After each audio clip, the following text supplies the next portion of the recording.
परमात्मा पाप कर्म दंड को भी काट सकता है। अभी तक जिस भी संत व महापुरुष से मिले, उन्होंने यही बताया कि पाप कर्म फल भोगने से ही समाप्त होगा। वो प्रभु कौन है जो पाप कर्म को काट देता है, वो काल के बंधन से छुड़वा देता है।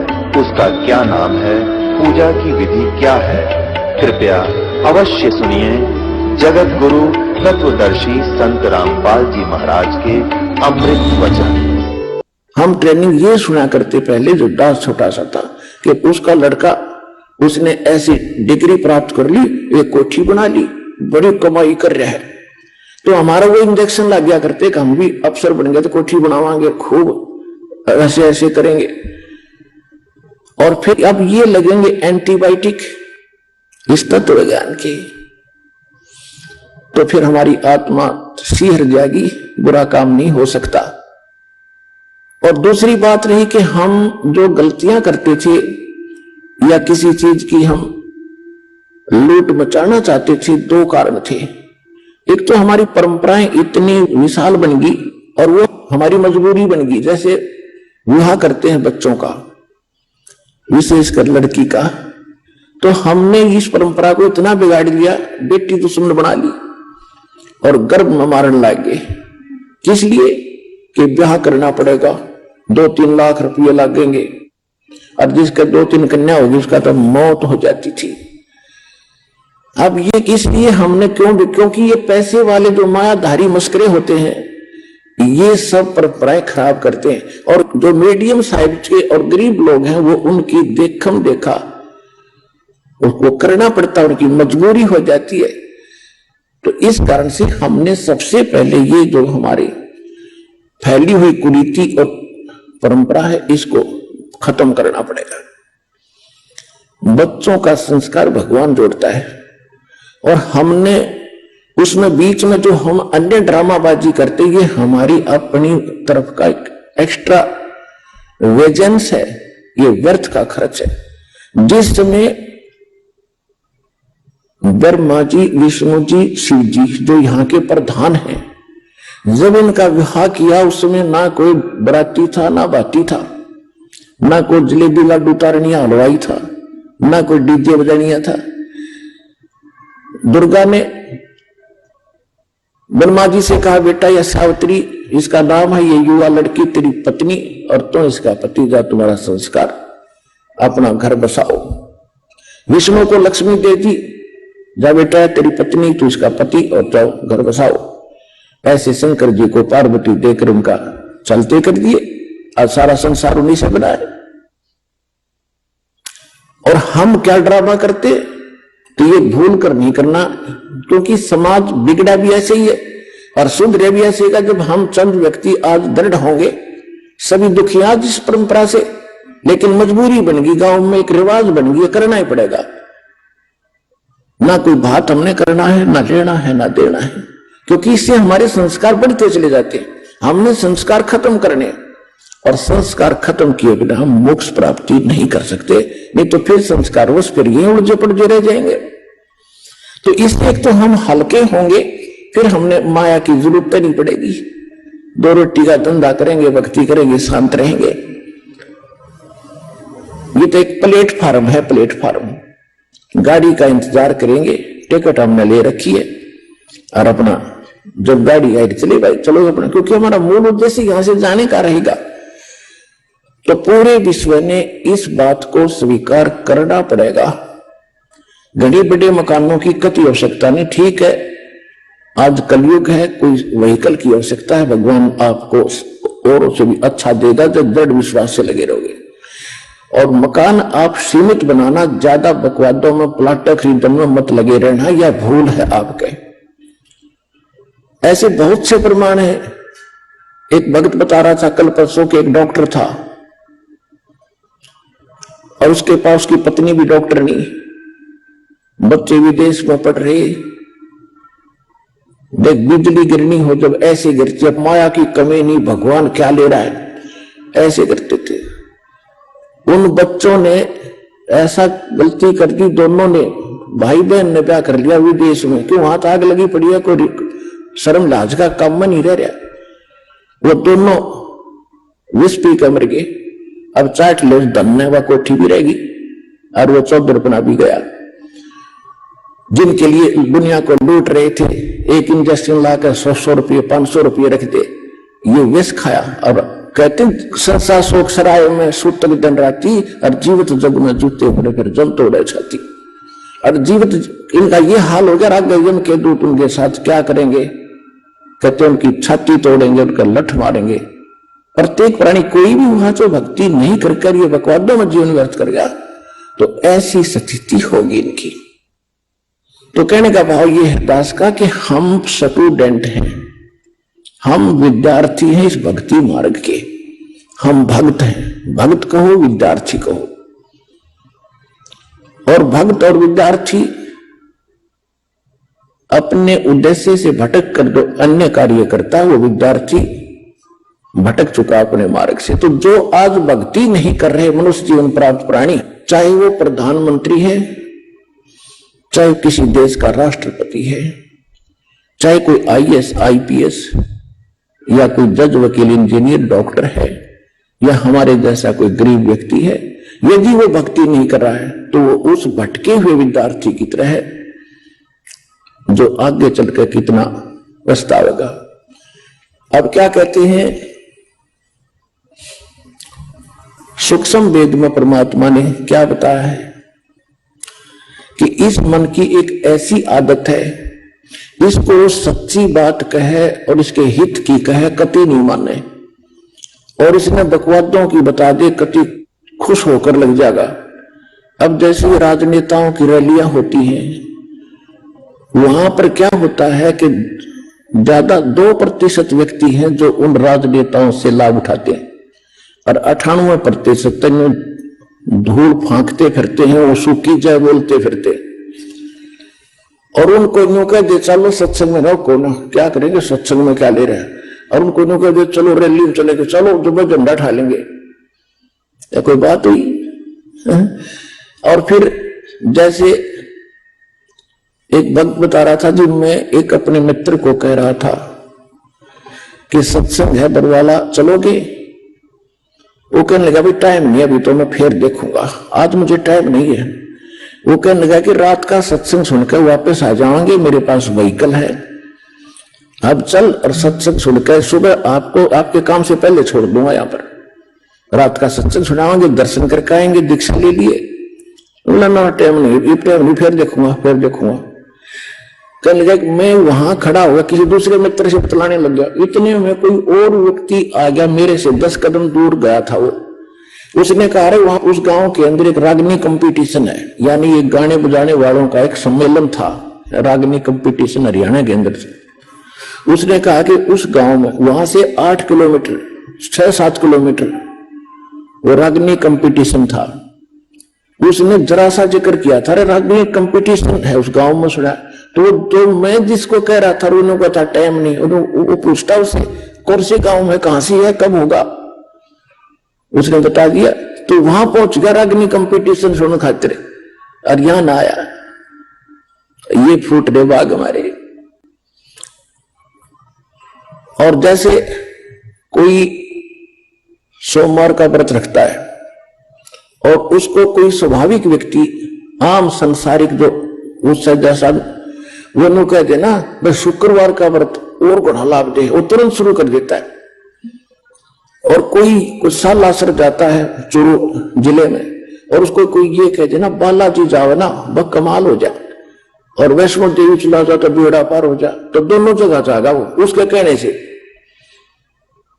और यहां कोई नो कह दे भाई सतलोक आश्रम बरवाला जिला हिसार में अनमोल ज्ञान की वर्षा होने लग रही है, सारी झंझट छूटे हैं और सही मार्ग मिल रहा है, वहां चलो भक्ति करो।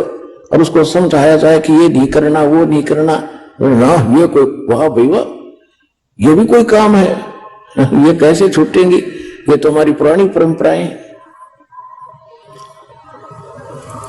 तो परमात्मा क्या कहते हैं, जैसे गरीबदास साहिब जी ने कहा है, जब परमात्मा से वो परिचित हो चुके तब उन्होंने क्या बताया, परमेश्वर ने से परिचित ज्ञान से उन्होंने क्या बताया कि मैं तो देवी है बाल में, बेरे मुंह तो दे दी है बालम, बेरे मुंह तो दे दी, बेरे मुंह तो दे दिए बालम बेरे। आत्मा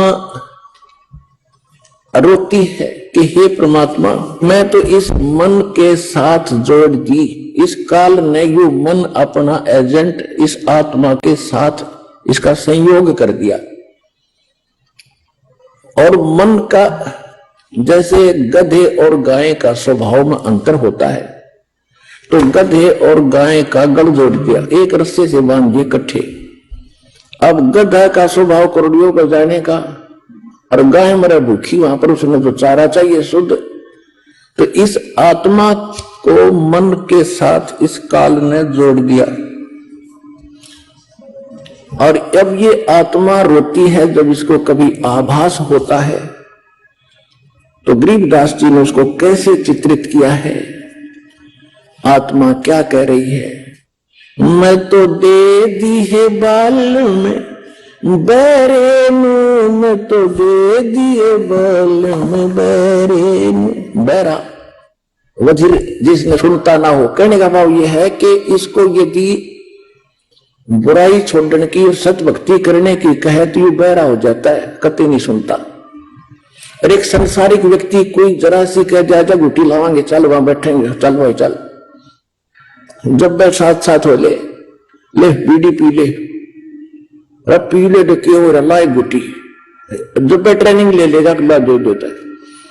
ऐसी बुराई तुरंत ग्रहण कर लेता है, और सत भक्ति और सतमार्ग बुराई छोड़ने की कहते उनको नौ के छुट्टे से कहते मैं तो दे दी है बाल में बेरे मुंह, मैं तो दे दिए बाल में बेरे मुंह, मैं तो दे दिए बाल में बेरे मुंह, मैं तो दे दिए बाल में बेरे। संसारी दी गल्ला चिन्हे ना बूझे शब्द जो गहरे नू, संसारी दी गल्ला चिन्हे नहीं बूझे शब्द जो गहरे नू, ये मुर्दों से ती प्रीत लगावे न जाने सतगुरु मेरे नू, ये मुर्दों से ती प्रीत लगावे न जाने सतगुरु मेरे नू, मैं तो दे दी है बाल में बेरे नू, मैं तो दे दिए बाल में बेरे नू, मैं तो दे दी। श्वेत छत्र सिर मुकुट बिराजे देखत ना उस चेहरे नू, श्वेत छत्र सिर मुकुट बिराजे देखत ना उस चेहरे नू, ये ऊंची थड़ियां खेती बोवे भूल गए निज डेरे नू, ये ऊंची थलियां खेती बोवे भूल गए निज डेरे नू, मैं तो दे दी है बाल में बेरे नू, मैं तो दे दिए बाल में बेरे नू। ये संसार समझदा नहीं, ये कहंदा शाम दोपहरे नू, ये संसार समझदा नहीं, कहंदा शाम दोपहरे नू, गरीब दास ये वक्त जात है रोवोगे इस पैरे, गरीब दास ये वक्त जात है रोवोगे इस पैरे नू, मैं तो दे दी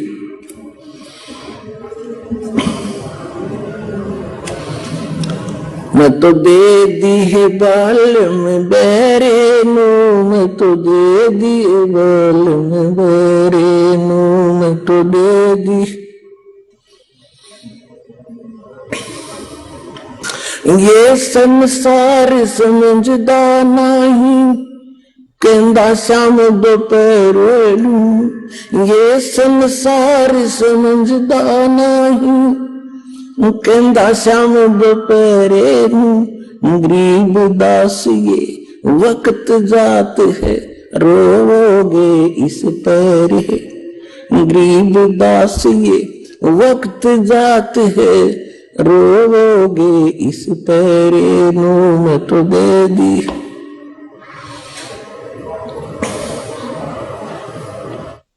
अब क्या बताया है आदरणीय गरीबदास साहिब जी ने भगवान से प्राप्त इस ज्ञान को, आंखों देख कर भगवान को और इस संसार की स्थिति को और ऊपर के सुख को।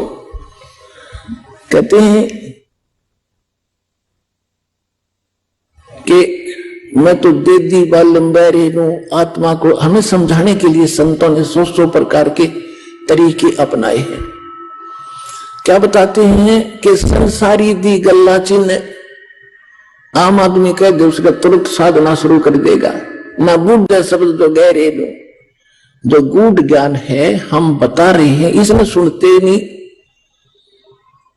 जैसे परमात्मा कहते चारों युग में मेरे संत पुकारे और को के कहा हम हेल रे, हीरे माणक मोती बरसे ये जग चुगता डेल रे। परमात्मा कह रहे कि चारों युगों में आकर हमने सत्य ज्ञान के और तत्व ज्ञान के और यथार्थ भक्ति मार्ग के हीरे मोती नो सत्य तुम्हारे सामने फेंके, गली गली में खड़े हो गए, चौराहे पर खड़े होकर हमने ये ज्ञान सुनाया, जगह जगह सत्संग करके। लेकिन हीरे मोती, इस तत्व ज्ञान रूपी हीरे मोती तुमने स्वीकार नहीं किए क्योंकि तुम पारखू नहीं थे।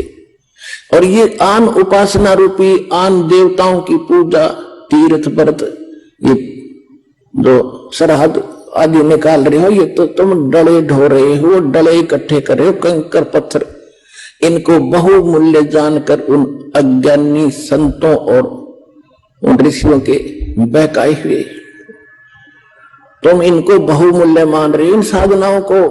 और हम जो सत साधना और मोक्ष रूपी ये हीरे मोती लाल यानी बहुमूल्य वस्तुएं तुम्हारे सामने पटक रहे हैं, डाल रहे हैं, बखेर रहे हैं, बरसा रहे हैं, वर्षा कर रहे हैं तत्व ज्ञान की, और तुम फिर भी डले इकट्ठे कर रहे हो आन उपासना करके। तो वो यही समझाना चाहते हैं गरीबदास जी, संसारी दी गल्ला चिन्ह ना बूझे शब्द जो गहरे नो, ये मुर्दों से ती प्रीत लगावे न जाने सतगुरु मेरे। ये मुर्दों से ती प्रीत लगावे न जाने सतगुरु मेरे। मुर्दों से ती कैसे? गांव में कोई बाबा रहा करता था संत कभी, और वो छोटी मोटी सिद्धि युक्त होते थे, छोटे मोटे छंतर मंत्र तकरीबन पूर्व संस्कार के शरण में आ ही जाते हैं।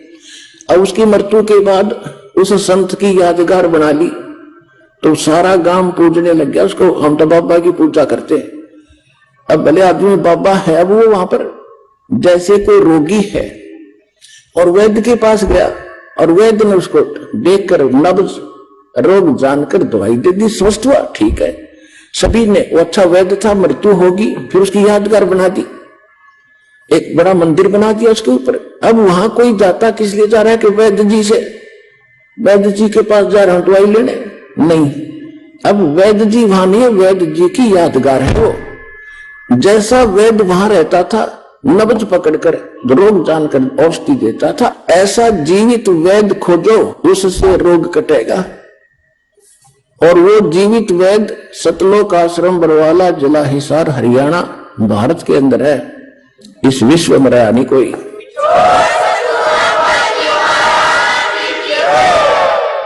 तो हम ये क्या बता रहे हैं गरीबदास जी, मुर्दा से ती प्रीत लगावे, जो मर गया उसने पूछ देख रहे और उससे आशा कर रहे हमें लाभ दिए।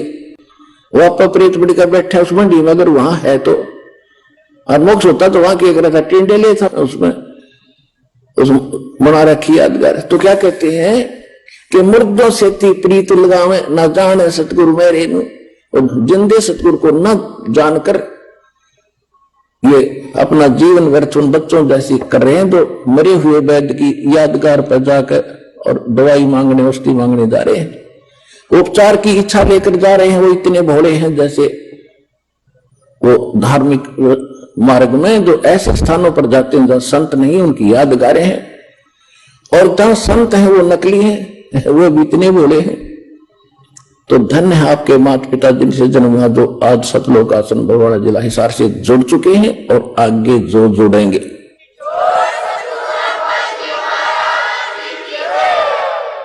अब क्या बता रहे हैं?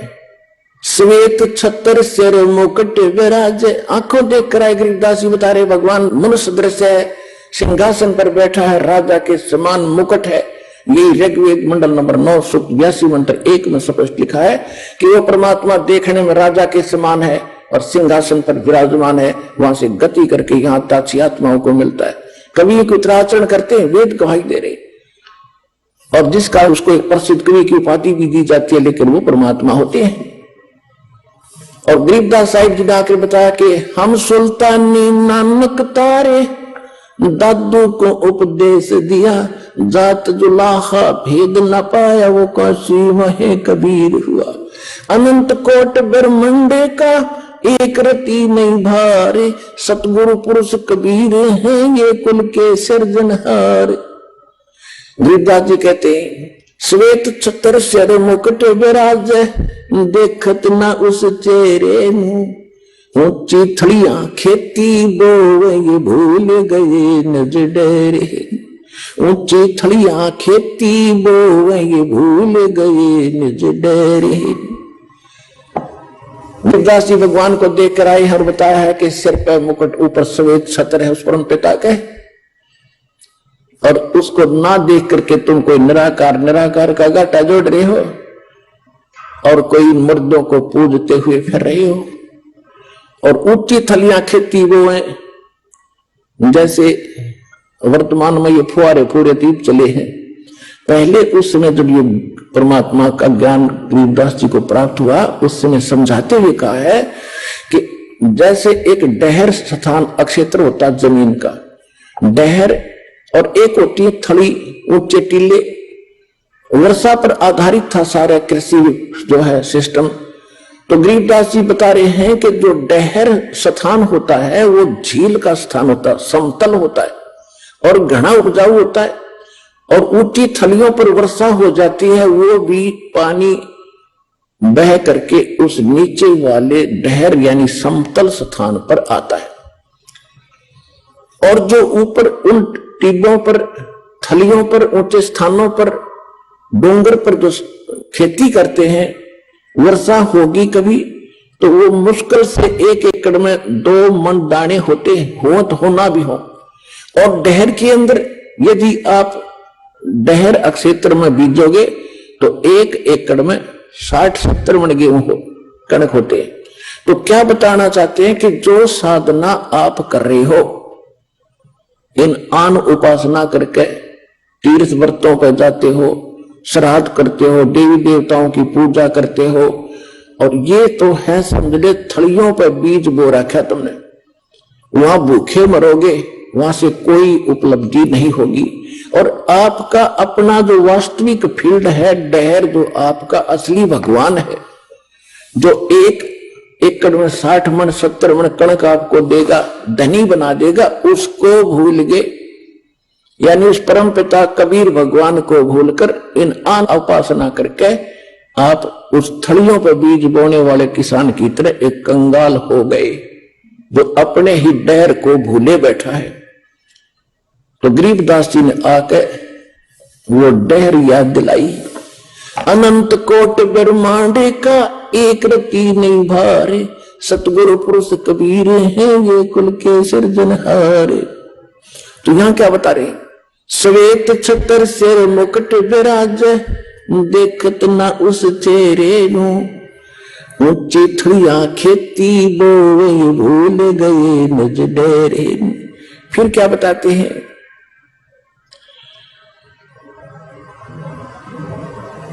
ये संसार समझदा नाही, कहंदा शाम दोपहरे नु। कि ये संसार भोली आत्मा यथार्थ उस सच्चे सुख सथल सतलोक को भूल के इस काल के लोक में, और इसको यहां पर जैसे इतना दुख है आपको। कबीर साहब क्या कहते, झूठे सुख को सुख कहे, ये मान रहा मन मोदे, ये सकल चबीना काल का, कुछ मुख में कुछ गोदे। इस झूठे सुख को तुम सुख मान बैठे, यहां सुख नाम की चीज नहीं है। 21 ब्रह्मांड में आग लगी है, कहते ब्रह्मांड की 100 आग लगी है, कृत्रिमबाजी सभी ठगी है। अब क्या बताना चाहते हैं, यहां पर जैसे एक व्यक्ति के 3 पुत्र थे, एक की मृत्यु होगी, सारा परिवार टक्कर मार रहा, रो रहा था। उसका शोक व्यक्त करने के लिए बहुत से गांव के व्यक्ति आ रहे थे, तो उनमें एक ऐसा व्यक्ति भी था जिसका एक का बेटा था और उसकी ही मृत्यु हो चुकी थी 2, 3, 4 वर्ष पहले। तो वहां सांत्वना देने वाले उस परिवार को कह रहे थे, भाई यहां तो देखो सबके साथ ये घटना घटती है, और उसको जिसका ताजा 3 बेटा में एक की मृत्यु हुई थी, उसको समझा रहे थे, देख इसको देखकर जी ले भाई, इसका एक का बेटा था वो भी मर गया बेचारे का। तो फिर उसको शांति सी हुई, उसने क्या सोचा कि चोखा है भगवान, मेरे 2 तो जीवित हैं, इसका एक था वो भी मारा बेचारे का। तो फिर उन्होंने रोटी खाई, खाना खाया, दुखी सुखी होकर के। तो उससे कहते हैं, यहां परमात्मा कहना चाहते हैं, इस झूठे सुख ने सुख है, यानी हल्के दुख को आपने सुख मान लिया। एक वक्त बता रहा था कि मेरी बेटी उत्पन्न हुई, उसका गुदा मार्ग नहीं था, और इतना दुखी हो गया, मेरा कलेजा फटन हो गया, क्या होगा कन्या का है। तो मैं हॉस्पिटल लेकर गया, जिस वार्ड में मैं गया ऐसे 4 केस और थे, तो मैंने शांति सी मिली को हो चलो और भी है इसे। तो क्या बेटी का गुदा लगी, फिर वो इसमें शांति मालिक और भी दुखी है तो कोई बात नहीं, वो सुख मान लिया। तो यहां ऐसा सुख है भाई, ये सत्कर मान लियो। और यही ये बताना चाह रहे हैं गरीबदास जी, ये संसार समझदा नहीं, ये कहंदा शाम दोपहरे। ये जून का महीना, राजस्थान, हरियाणा, पंजाब, उत्तर प्रदेश का यह क्षेत्र, और दोपहर के समय बाहर 12 बजे कति कालर में धूप में, और गोटी लाए कोई पड़ा है, रेत में पड़ा है, पसीने आ रहे हैं, मुंह में झाग आए पड़े हैं। उसको कोई कहता है, अरे भैया उठ यहां से, तू बहुत दुखी हो रहा, चल तुझे वहां छाया में बैठाता हूं। छोड़ दे मौज हो रही है, छोड़ दे मौज हो रही है।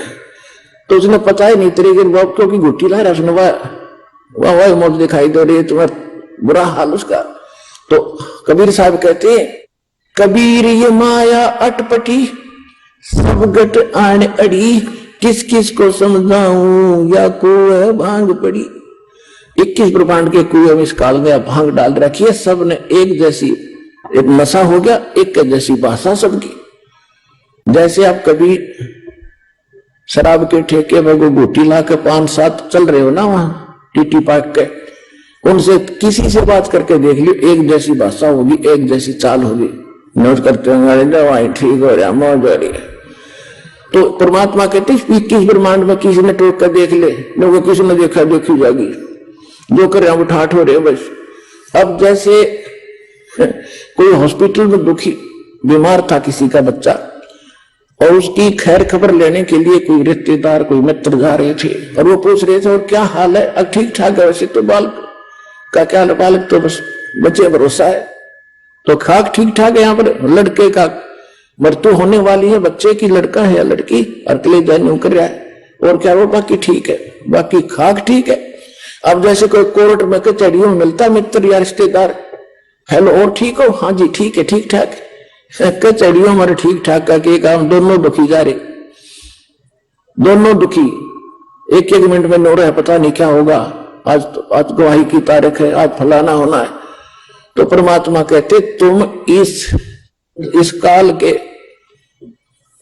इस दोपहरी को और कह रहे हो शाम है, शाम का समय ठंडा होता है, दोपहर गर्म होती है। ये संसार समझदा नहीं, कहंदा शाम दोपहरे नु, गरीब दास ये वक्त जात है, रोगे इस पैरे, गरीब दास ये वक्त जात है, रोगे इस पैरे। पुण्यात्मा गरीबदास जी एक बहुत बड़े किसान जाट थे। 1400 एकड़ जमीन थी इनके। छोटानी गांव आज भी गवाह इस गांव इस बात का। और वो महापुरुष इतने बड़े ग्रंथ को बोल रहा है जिसके हम पढ़ते पढ़ते लगातार 6-6 पाठी लग जाते हैं, जब 48 घंटे में पूरा होता है ये ज्ञान। तो उस महापुरुष का क्या स्वार्थ था? कोई डूम भाट वो नहीं था, कोई मांगने खाने वाला वो नहीं था, कोई कबीसर नहीं था, या कोई परंपरागत कोई ब्राह्मण या किसी ऐसी परंपरा से संबंधित नहीं था कि उसकी कोई रोजी रोटी का सवाल था। तो इस बात से आपने विश्वास करना पड़ेगा कि जो ये महापुरुष बोल के गए कति 100% सत्य है, और इसको स्वीकार करने से ही आपका हित है। तो ये क्या बताते हैं कि गरीबदास जी कह रहे हैं कि ये मनुष्य जीवन एक बार आपके हाथ से छूट गया, ये वक्त, ये समय, ये पैरा, गरीबदास ये वक्त जात है, रोग इस पैरे ने, पैरे माने इस समय ने, मनुष्य जीवन का जो पीरियड आपका है ये पैरा आपका, पैर यानी समय, वक्त, इसको फिर याद करवा करोगे जब पशु पक्षी बन जाओगे। जितने भी कुत्ते आप देखते हो कभी कभी रात्रि के समय भौंकते नहीं, रोते हैं, और ऊपर कोई मुंह करते फिर वैसे ओ। अब क्या बना भाई, अब तो बात बिगड़ गई। इस मनुष्य जीवन के रहते, और सौभाग्य हो आपका मनुष्य जीवन हो और वो तत्वदर्शी संत प्राप्त हो मिल जा, तो उस समय परमात्मा कहते अच्छे दिन पाछे गए, अच्छे दिन पीछे गए, गुरु से किया ना हेत, अब पछतावा के करे बिरा चिड़िया चुगी खेत। तो समय रहते हम कुछ कर सकते हैं, बाद में तो रोना पीटना रह जाता है, फिर उसका कोई यूज नहीं। तो पुण्यात्मा एक तो आपका सौभाग्य, आपको ऐसे समय में जन्म है, परमात्मा ने इस तत्व ज्ञान, मूल ज्ञान और कंप्लीट कोर्स को अब सार्वजनिक करना था, पूर्व निर्धारित था। और ऐसे समय में जिनको मानव शरीर प्राप्त है और जिनको यह स्थान प्राप्त हो गया, धन आपके माता पिता जिनसे जन्म हुआ, ये सत्कर मान लेना। आपकी किस्मत का अंदाजा नहीं लगा सकते।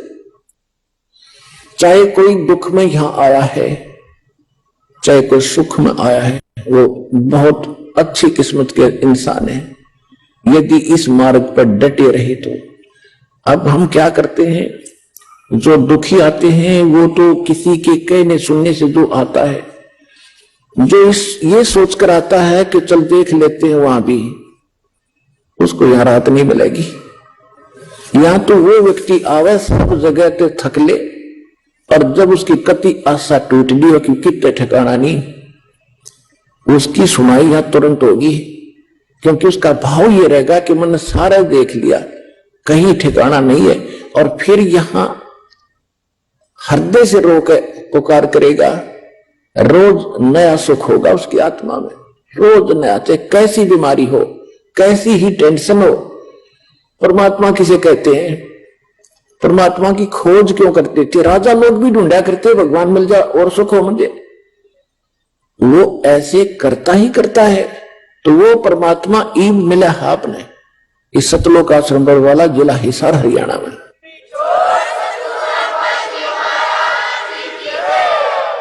और गरीबदास जी क्या कहते हैं, मैं तो दे दी है बालम याने नू, मैं तो दे दी है बालम याने नू, मैं तो दे दी बालम याने नू, मैं तो दे दी है बालम याने। गीता और भागवत पढ़े ना बूझ शब्द ठिकाने, गीता और भागवत पढ़े ना बूझ शब्द ठिकाने, मन मथुरा दिल द्वारका नगरी कहा करे बरसाने, मन मथुरा दिल द्वारका नगरी कहा कर बरसाने नू, मैं तो दे दी है बालम याने नू, मैं तो दे दी है बालम याने। उत्तर दक्षिण पूर्व पश्चिम तू फिरता दाने दाने में। उत्तर दक्षिण पूर्व पश्चिम तू फिरता दाने दाने में। ये सर्व कला सतगुरु साहेब की हरि आने में। ये सर्व कला सतगुरु साहेब की हरि आने में तो दे दी याने मैं तो दे दिए बोल याने। जम किंकर का राज कठिन है नहीं छोड़ राजा राणे। जम किंकर का राज कठिन है नहीं छोड़ राजा राणे। या दुनिया दा जीवन झूठा तुम भूल गए मर जाने। या दुनिया दा जीवन झूठा तुम भूल गए मर जाने। मैं तो दे दी है बाल याने। मैं तो दे दिए बाल याने। शील संतोष विवेक विचारो भाई दूर करो जुल्माने। शील संतोष विवेक विचारो दूर करो जुल्माने। ज्ञान दराज ज्ञान दी तुरिया कोई जाने पान रसाने। मैं तो दे दी है बाल याने। मैं तो दे दिए बाल याने। महल कपट सतगुरु ने खोले अमी महार सिखाने। गरीब दास सुन भंवर उड़ावे गगन मंडल रमजाने। मैं तो दे दी है बाल याने। मैं तो दे दिए बाल याने। मैं तो दे दी है बाल याने। मैं तो दे दिए बाल याने। अब क्या बताया इसमें कि गीता और भागवत पढ़े ना बुझे समझ ठिकाने में। गीता को पढ़ते हैं और मंत्र जाप करते राधे राधे श्याम मिला दे। हरे कृष्ण कृष्ण कृष्ण रामा रामा। ओम नमः शिवाय ओम नमः भगवते वासुदेवाय। ये गीता में है कहीं? वेद पढ़े पर वेद न जाने ये बातें पुराने 18। और पत्थर की पूजा करे ये भूलेगे सृजनहारा। अब क्या बताते हैं परमात्मा गरीबदास साहब जी क्या बताते हैं कि आप परमात्मा को ना प्राप्त करके सतभक्ति ना करके, कोई तो विदेश जाता है दूसरे देश में गणित माया इकट्ठी करूंगा, और कोई कहीं घूम रहा है कोई कहीं घूम रहा है वहां पे जुलूस करूंगा। परमात्मा कहते हैं जो असली धन तुम भूल गए और उस परमपिता से आपका संपर्क हो गया तो घर बैठे विदेश बना देगा। तेरा घर बैठे विदेश बना देगा। क्या कहते हैं? पूर्व पश्चिम उत्तर दक्षिण तू फिरदा दाने दाने में। ये सर्व कला सतगुरु साहेब की हरि आने। ये सर्व कला सतगुरु साहेब की हरि आने। अपरात्मा सतलोक आश्रम बलवाला के अंदर परमात्मा कबीर परमात्मा की विशेष रजा है। ये दास उसका भेजा हुआ एक कुत्ता है। आप सभी को भौंक रहा है, जगा रहा है, आपका धन लूट रहा है। आप गहरी नींद में सोए पड़े हो और सतलोक आश्रम बरवाला जिला हिसार हरियाणा के अंदर वो हीरे मोती लालों की वर्षा हो रही है, उसको ग्रहण करो।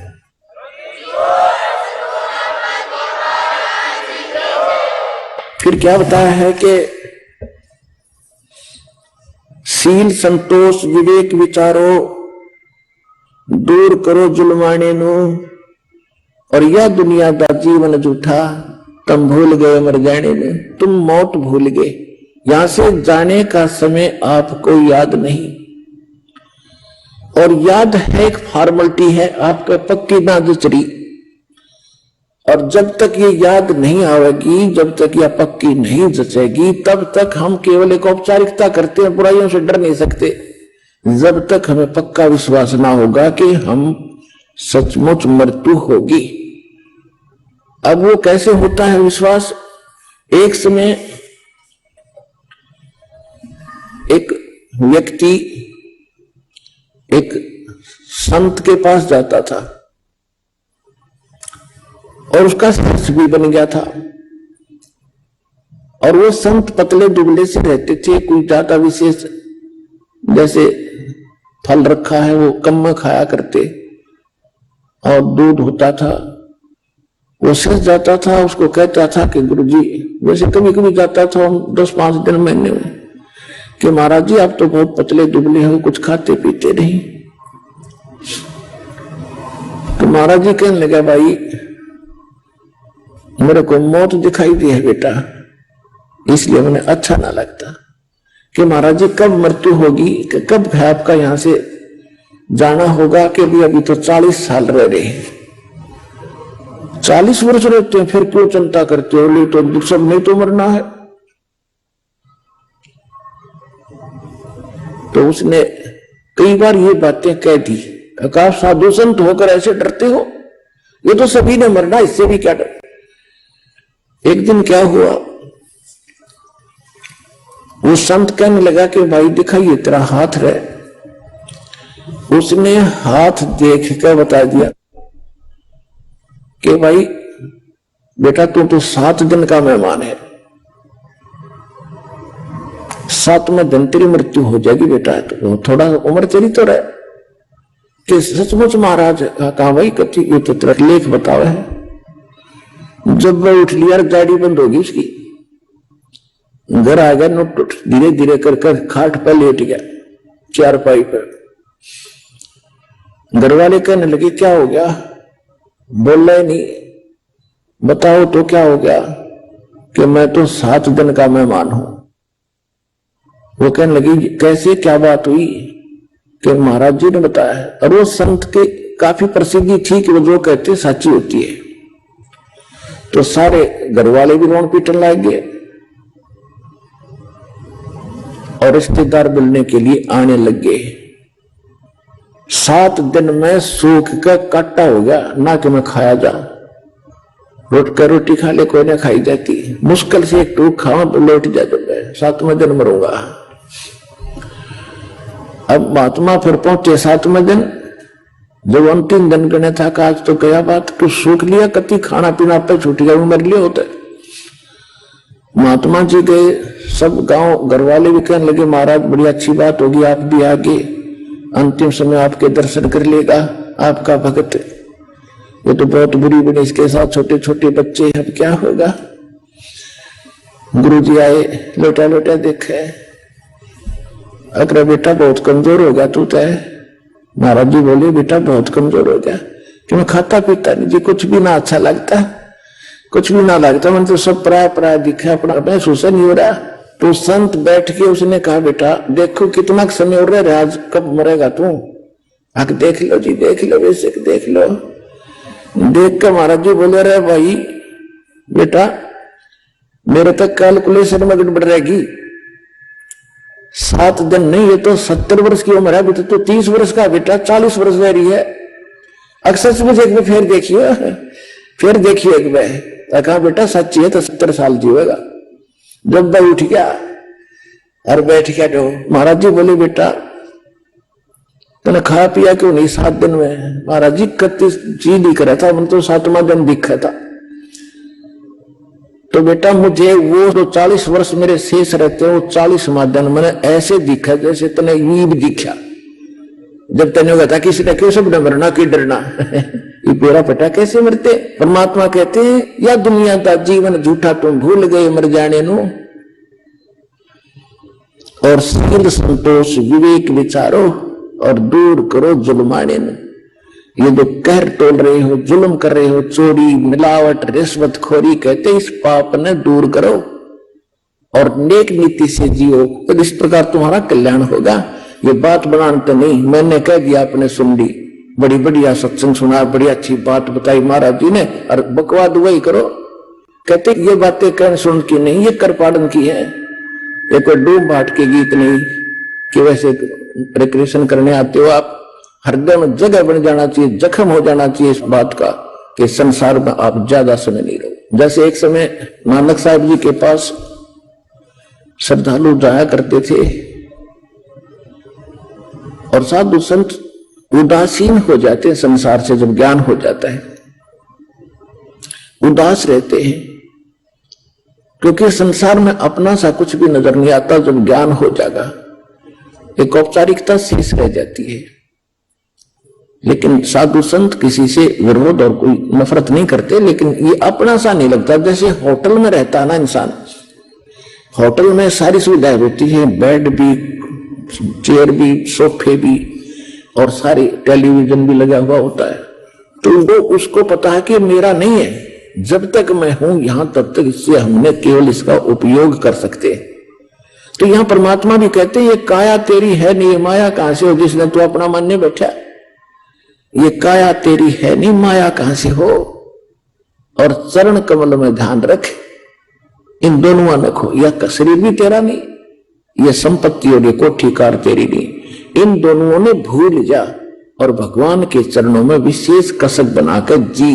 और जब तक इस होटल में है अपना ठीक है, इनका उपयोग कर। कार है, कोठी है, मकान है, जो कुछ भी रहे, लेकिन रह ऐसे जैसे होटल में रहते। और ये होटल है तेरे, आज समझ में आ जाओ, चाहे कुछ दिनों के बाद आ जाएगी। तो तब हम इसको अपना नहीं मान सकते जब होटल नजर आओगा। होटल है ये, लेकिन अभी हमारी भांगना उतरेगी इतना अपना लग गया है। लेकिन होटल में से ले जाकर दिखाइए कोई कुर्सी, वहां से जब वह छीन लेंगे फिर बैठ। तो इसी प्रकार कहते हैं अगम निगम को खोज ले बुद्धि विवेक विचार, और उदय अस्त का राज मिले तो वे नाम बिगाड़े। कहते हैं भक्ति बिना क्या होत है, ये भ्रम रहा संसार। और एक रति कंचन 1 ग्राम सोना स्वर्ण पाया नहीं वो रावण चलती बार। जाते समय रावण कहते सर सोने की लंका थी वो रावण से रणधीरम, एक पलक में राज विराजी जम के पड़े जजीरम। इतना सोना था, सोने के महल बना रहा था, चलते समय 1 ग्राम भी सोना रावण नहीं ले जा सका। तो इस प्रकार नानक जी के पास भक्त जाते थे और पूछा करते थे कि महाराज आप तो उदास से रहते, कुछ ही जाते जो नए नए जाते हैं। और कहते थे महाराज आप तो उदास से रहते हो, मायूस से रहते हो, साधु संत फकीरों को भी क्या दुख होता है।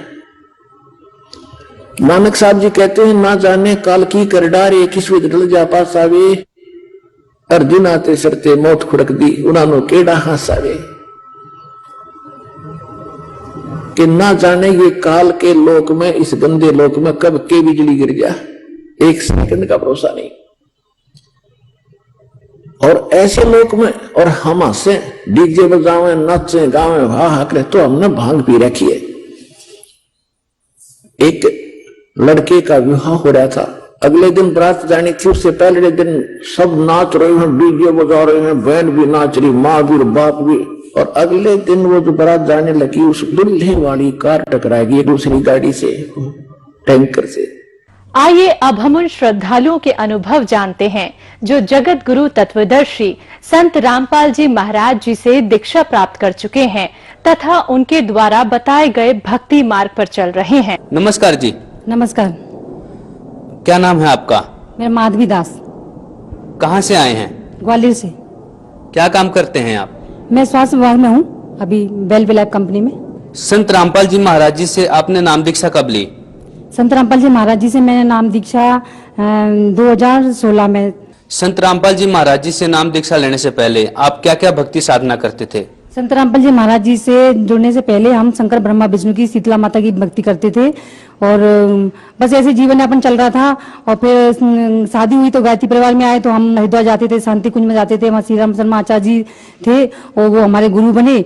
और फिर भक्ति करते थे, बहुत कर्मकांड होता था उसमें, हर समय मंत्र से हर कुछ काम करना होता था, जैसे तिलक लगाना, भोग लगाना, जमीन में पूजन करना और जनेऊ पहनना, हर लेडीज को जरूर पहनते थे। और जनेऊ जब भी हम बॉस के लिए जाते थे तो जनों को चढ़ाते थे, और सुबह 4 बजे नहाना पड़ता था। ऐसे हम बहुत उसमें बहुत कर्मकांड थे, तो उसी में करते थे। हर इतवार को हमें हवन करना पड़ता था, और अखंड जोत भी जलाते थे। 108 1 लाख का जाप करते थे, बत्तियां भी बनाते थे, और हर महीने भी एक बार हरिद्वार जाना पड़ता शांति कुंज में। और ऐसे ही भक्ति चल रही थी बस। आप इतनी सारी भक्ति साधना कर रहे थे, हरिद्वार भी जाते थे, गायत्री परिवार से भी जुड़े हुए थे, ब्रह्मा विष्णु महेश की भी पूजा कर रहे थे। इतनी भक्ति साधना करने से आपको क्या लाभ हुए? अब इतनी भक्ति साधना कर तो रहे थे, लेकिन लाभ तो कुछ नहीं हो रहा था। परमात्मा की इच्छा थी मिलने की, तो लाभ तो कुछ नहीं हो रहा था, लेकिन लाभ जो भी होता था सोचते थे चलो परमात्मा की देने, लेकिन अपार कष्ट भी था उसमें। हस्बैंड शराब पीने लगे, और शरीर में प्रॉब्लम थी बहुत ज्यादा। जब बोन्स की प्रॉब्लम हो गई थी मेरे को, पाइल्स की प्रॉब्लम थी, यूट्रस की प्रॉब्लम थी, सिर में दर्द भी बहुत होता था। बहुत जगह इलाज करा लिया था, सीटी स्कैन वगैरह कराया था, लेकिन वो बोलते थे इतने समय का कोर्स लो, तो दवाइयां भी खा ली थी, उसके बाद फिर भी आराम नहीं मिल रहा था। तो ऐसे चलता रहा। और इधर ना पति भी प्रसन्न करते थे, तो लेकिन दिल में तो लगी थी परमात्मा कहीं तो है, कभी तो लाभ मिलेगा जब परमात्मा मिलेंगे। ये कैसे भगवान है, ये इनके इतनी सारी पूजा पाठ करती हैं और फिर भी हम परेशान हैं। और सब ऐसे ही चलता रहता, लेकिन मन मार के रह जाते थे। जब भी दुख पड़ता था, जब पूजा करने बैठती थी मंदिर के सामने, तो मैं वहीं रोती थी। फिर आप संत रामपाल जी महाराज जी के शरण में कैसे आए? संत रामपाल जी महाराज की शरण में ऐसे आए, जब मैं अपने हस्बैंड के साथ वहां थी सोपोर में, जो पुलिस में थे वो, तो उनकी ड्यूटी लगी थी। यहाँ से संत रामपाल जी महाराज के भगत लोग गए थे सत्संग के लिए, तो उन्होंने एक किताब सब सिक्योरिटी को दी, सिक्योरिटी पुलिस वालों को, तो उन्होंने मुझे लाके दे दी किताब कि तुम पढ़ो इसे। मैंने देखा ये हिंदू मुस्लिम सिख ईसाई का साइन उसके ऊपर लगा हुआ है, तो ये तो ऐसी कोई किताब है। तो 2014 में वो किताब मुझे मिली, तो मैंने ऐसी रख दी। फिर 2016 में परमात्मा ने मुझे खुद दर्शन दिए, संत रामपाल जी महाराज ने। वो आवाज लगा रहे सुबह 4 बजे कि बेटा इस किताब को पढ़ो, रखे हो तुम। 3 बार बोला, बेटा इस किताब को पढ़ो, तुम इसे रखे हो। तो फिर मैंने सोचा पता नहीं किस महात्मा की आवाज आ रही, कौन से कैसे बाबा की आवाज आ रही है। मेरी नींद खुली एकदम अचानक, तो मैंने कि वो किताब तो मेरे पास बहुत पहले से थी, पता नहीं कहाँ चली गई। अब जैसे मैंने मुड़ के देखा, पीछे अलमारी में रखी, तो मैंने उसको तुरंत ही उठ के सुबह ही और पढ़ना शुरू कर दिया। तो एक चैप्टर मैंने पढ़ा, उसमें लिखा कि जो मांस मदिरा मीट खाते हैं वो 70 जन्म कुत्ते के भोगते हैं, गंदी नालियां चाटते फिरते हैं। और जो परिस्त्री का भोग करते हैं तो 70 जन्म अंधे के भोगते हैं और कष्ट में रहते हैं बहुत। तो मेरी रूह कांप गई। मैंने कि ये तो भक्ति कितनी सच है इसमें, जो सच बता रहे हैं। और हम क्या कर रहे थे आज तक, इतना समय हमारा पूरा व्यर्थ हो गया। 30 साल हमने गायत्री परिवार में भक्ति करते करते गुजार दिया, और यहाँ ये सत्य पता चल रहा है। तो फिर मैंने तो अपने हस्बैंड को, अपने पति को बोला कि देखो तुम क्या कर रहे हो पुलिस में रह के, और मैं तो नाम दीक्षा लूंगी पर संत रामपाल जी महाराज की, और मैं तो ग्वालियर जा रही हूँ। तो उन्होंने बोला तुम्हें ऐसी सच भक्ति लगती है, सच्ची भक्ति लगती है, तुम चले आओ, मैं तुम्हें रोकूंगा नहीं, और तुम जो करना चाहते हो करो। तो मैं ग्वालियर आई। तो फिर मैंने परमात्मा संत रामपाल जी महाराज से 16 अगस्त 2016 में मैंने नाम दीक्षा ली। बहन जी, संत रामपाल जी महाराज से जो भी श्रद्धालु नाम दीक्षा लेते हैं उन्हें कोई ना कोई लाभ अवश्य होता है। आप भी संत रामपाल जी महाराज से जुड़े, आप गायत्री परिवार में जुड़े हुए थे, आपको कोई लाभ नहीं हो रहा था, आपको उल्टी हानि हो रही थी। और संत रामपाल जी महाराज जी से नाम दीक्षा लेने के बाद आपको क्या लाभ हुए? संत रामपाल जी महाराज के शरण में आने से मुझे बहुत सारी बीमारियां थी। जैसे सिर में दर्द था, उसका बहुत सिटी स्कैन भी करवाया, दवाई भी ली, और डॉक्टर 3 महीने का कोर्स देते थे, वो भी कर लिया हमने। फिर बच्चा बोलता था कि मम्मी ऐसे इलाज कराने से क्या होगा, इसमें देखो तो कोई पेन किलर तो नहीं दे रहा वो, तो इससे आराम पड़ रहा हो। जब भी अपन दवाई नहीं खाते तो सिर में दर्द होने लगता है। तो ऐसे ही हम इलाज कर रहे थे, करते करते इलाज करते करते हार गए। फिर रह गए, चलो परमात्मा करेंगे, जो होगा देखा जाएगा। इतना पैसा भी नहीं था। तो जब संत रामपाल जी महाराज जी से नाम दीक्षा ली और मंत्रों का जाप किया, मर्यादा में रह के नियम से भक्ति की, तो ये बीमारियां, शरीर का जो प्रॉब्लम थी, जो भी कष्ट था, वो सारा क्यों ऐसे चला गया जैसे कोई चमत्कार हो गया हो। हमें इतना विश्वास पहले नहीं हो रहा था, लेकिन अब ये हमारे साथ इतना लाभ हुआ तो हमें लगा कि हाँ ये सच्चे परमात्मा है, यहाँ हमें परमात्मा मिल गए और हमें इनकी शरण में आके सारे सुख मिलेंगे और कभी कोई जीवन में कोई कष्ट नहीं हो सकता, क्योंकि इतना अटूट विश्वास। और हमने सोचा अपने दिल में कि ये सच्चे परमात्मा है, यहाँ आकर हमें बहुत लाभ हुए। और फिर मैंने मम्मी से बोला, मम्मी आप भी बीमार रहती हो, आप भी ले लो, ये तो साक्षात परमात्मा है। संत रामपाल जी महाराज हरियाणा में आए हुए हैं और आप विश्वास करो, आप भी ले लो। तो मम्मी ने भी नाम ले लिया था। तो मेरी मम्मी बहुत पहले बीमार रहती थी, बचपन से मैंने देखा था, जब से होश संभाला कि मम्मी हमेशा दवाइयाँ गोली खाती रहती थी। तो मैंने उनसे बोला, मम्मी अब अंत आ गया। मेरी मम्मी शीतला माता की भक्ति करती थी और शंकर ब्रह्मा विष्णु की पूजती, सारे सभी देवताओं को पूजते थे, मतलब काल में जितने भी भगवान है सबकी पूजा करते थे। जो भी सामने आता था उनका व्रत करती थी।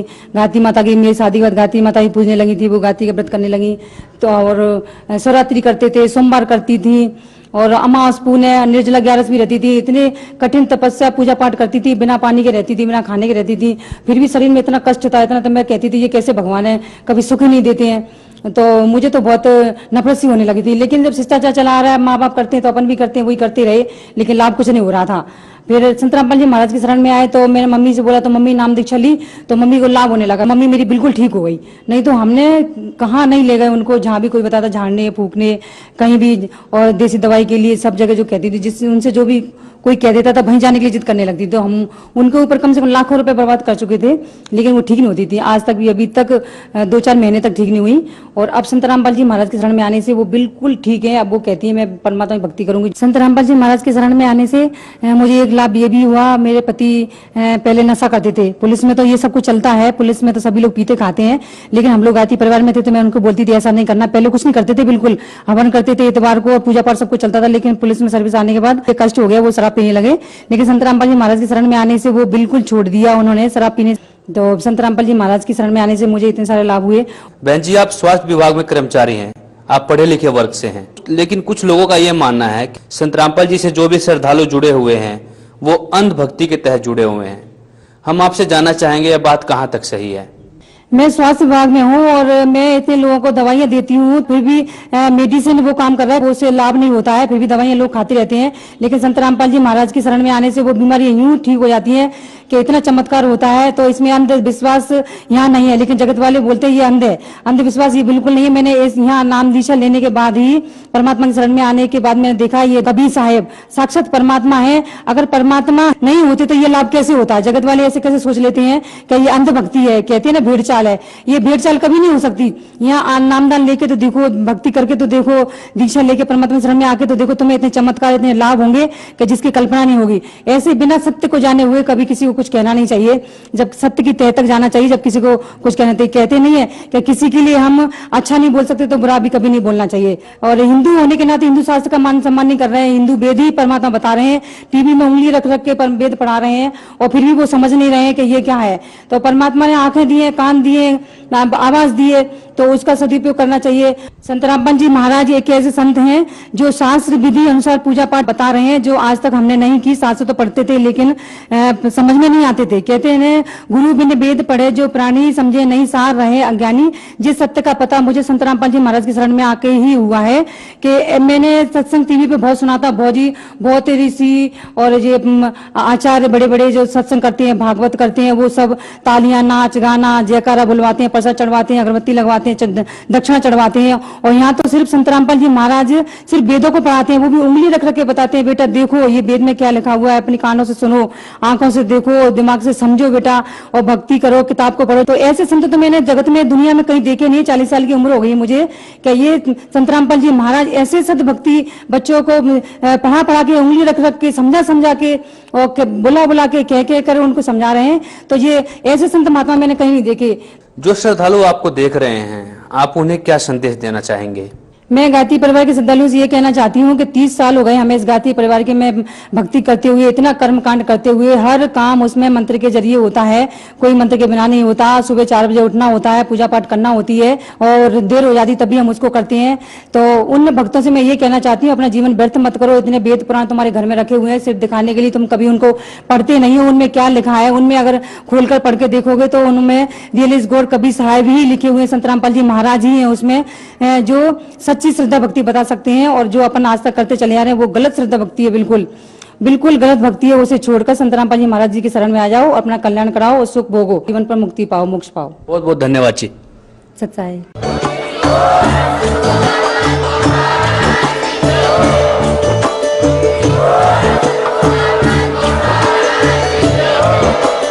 आप सुन रहे थे जगत गुरु तत्वदर्शी संत रामपाल जी महाराज जी के मंगल प्रवचन। अधिक जानकारी के लिए विजिट कीजिए हमारी वेबसाइट www.jagatgururampalji.org। संत रामपाल जी महाराज जी के शुभ आशीर्वाद से पूरे विश्व भर में 500 से भी ज्यादा नाम दीक्षा केंद्र हैं, जिन पर संत रामपाल जी महाराज जी द्वारा ऑनलाइन